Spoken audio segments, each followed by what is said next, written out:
আসসালামু আলাইকুম। ওয়ালাইকুম সালাম। সভাপতি সাহেব, ভালো আছেন? হুজুর কি খবর? রোজা রমজানের দিন সকাল সকাল। হয়ে গেল যে 28 তারিখ হয়ে গেল, এখন পর্যন্ত তারাবির টাকা, তারপরে মাসের বেতন কিছুই দিলেন না।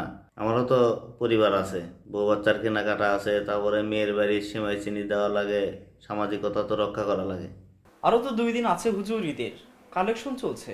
রমজানের 28টে যাচ্ছে, এখন পর্যন্ত আপনারা পুরো সমাজ মিলে আমার বেতন তারাবির টাকা কালেকশন শেষ করতে পারলেন না।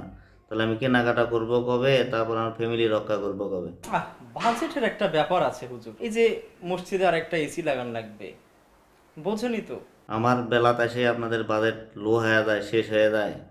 কয় টাকা বেতন দেন? বেতনও কম, আবার তারাবির টাকাও কম। সারা বছরের মধ্যে এই মানে রমজানে একটু আপনারা টাকা পয়সা দেন, সেটাও যদি একটু টাইমলি না দিতে পারেন। হাফেজি পড়াশোনা করে আল্লাহ রাস্তায় এসেই তো মনে হয় ভুল করছি। কি বলেন হুজুর?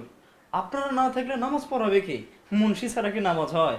সমাজের একজন ইমামের দায়িত্ব যদি ঠিক মতো পালন না করেন, আখেরাতে কিন্তু মানে দায়বদ্ধ থাকবেন।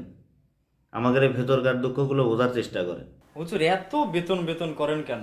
আল্লাহর কাজ করবেন, আবার টাকা টাকা করবেন, মুন্সি কি আর নাই? হুমকি দামকি দিয়ে লাভ নাই। এই বছর পরে আমি নিজেও আর ওই অন্তত ইমামতি কি এই হুজুর লাইনেই থাকবো না। আমি আমি এই যে কিনবো, অটো কিনে অটো চালামো, তা ওই মুন্সিগিরি আর করবো না। মুন্সিগিরি বহুত করছি, 7 বছর জীবনটা আমি শেষ করে দিছি। সেটা আপনার ব্যাপার, আপনি গেলে আর একজন আসবে। পড়ান, আপনারা নিজেরাই নামাজ পড়াবেন, নিজেরাই সব কিছু করবেন, না পড়লে না পড়বেন। আল্লাহ তো আমার দোষ দিতে পারবি না যে আমার এলেম অনুযায়ী আমি চেষ্টা করিনি, কিন্তু আমি ভুল জায়গায় চেষ্টা করছি, এটাই তো হচ্ছে আমার কপালের দোষ। যা ভালো মনে হয় করেন। ধন্যবাদ। আসসালামু আলাইকুম। ঠিক আছে হুজুর, কাল এসে টাকাটা নিয়ে যাবেন।